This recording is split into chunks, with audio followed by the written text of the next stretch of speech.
Karong tuiga atong giselebrar ang ika-72 nga anibersaryo sa atong pagka-syudad sa Dumaguete.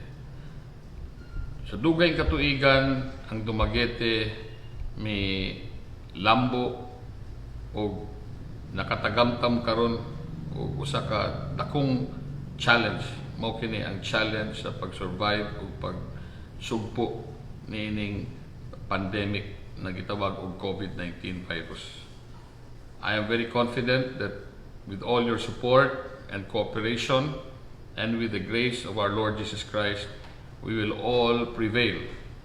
And tomorrow will be bright for Dumaguete and the rest of the country.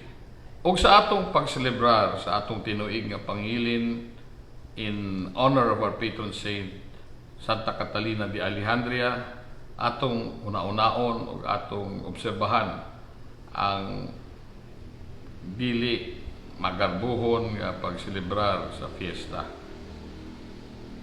Each one should play its role in making our fiesta as modest as possible because we are not yet over the hill. Ang pandemya nga COVID-19 naapad dinhi sa atong syudad, sa atong probinsya, sa atong mahal nga Pilipinas. Pero dako kitag pagsalig nga